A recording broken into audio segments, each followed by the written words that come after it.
Գյորջյան Կասկադ 60 ամիս փուլային վճարում բազմաթիվ առավելություններ։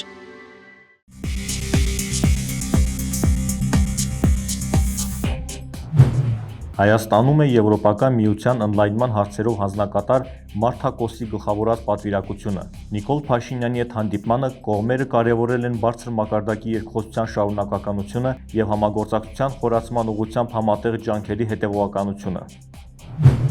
Մհեր Գրիգորյանն ու Մարթա Կոսը ստորագրել են Դիմակայունության և աճի ներքո 2025-27 թվականների ֆինանսավորման համաձայնագիրը, որով նախատեսվում է, որ Եվրոպական միությունը լրացուցիչ 140 միլիոն եվրոյի ֆինանսական աջակցություն կտրամադրի Հայաստանին, ուղղված բարեփոխումների իրականացմանը և վիզաների ազատականացման գործընթացին։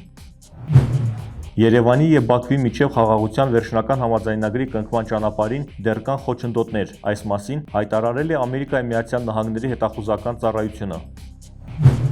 Վեհափառ Հայրապետին ըստ ամենայնի թույլ չի տրվի մասնակցել Վրաստանի պատրիարքի հուղարկավորությանը։ Այդ մասին այսօր ակնարկել է Նիկոլ Փաշինյանը, ավելացնելով, որ համայն վրաց պատրիարք կաթողիկոս Իլյա II հուղարկավորությանը Հայաստանը կմասնակցի ամենաբարձր մակարդակով, այսինքն կմեկնի ինքը։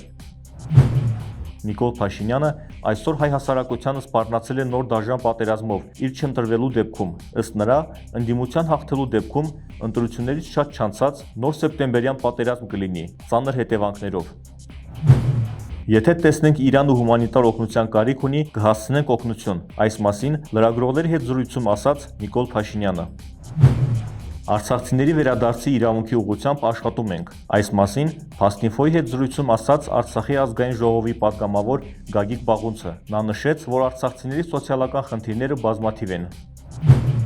Քաղաքացիական պայմանագիրը ձեռնպահ է քվեարկել Հայաստանի ներքին գործերին չխառնվելու Ադրբեջանին ուղղված կոչը Եվրոպական խորհրդարանի հայտարարության մեջ ներառելու առաջարկին։ Այս մասին հայտնել է «Պատիվ ունեմ» խմբակցության ղեկավար Հայկ Մամիջանյանը։ Սամվել Կարապետյանին թույլատրվել է Facebook-ում տեսաուղերձ հրապարակել։ Այդ մասին հայտարարել է Քննչական կոմիտեն, նշելով, թե բավարարել են Արամ Վարդևանյանի դիմումը։ Ի դեպ, առաջին այդ մասին խոսել է Նիկոլ Փաշինյանը, ինչը վկայում է, որ վերջինիս զեկուցում են քրեական վարույթներով կայացվող քննիչների որոշումների մասին, ինչը հակասահմանադրական է։ Հայաստանում գրանցվել է մանկական բռնության հերթական դաժան դեպքը, այս անգամ օտարերկրացի մոր կողմից։ Վերջինս հարվածներ է հասցրել 3-ամյա երեխային, մահճակալից գցել հատակին և քարշ տվել։ Երեխան մարմնական վնասվածքներով տեղափոխվել է հիվանդանոց։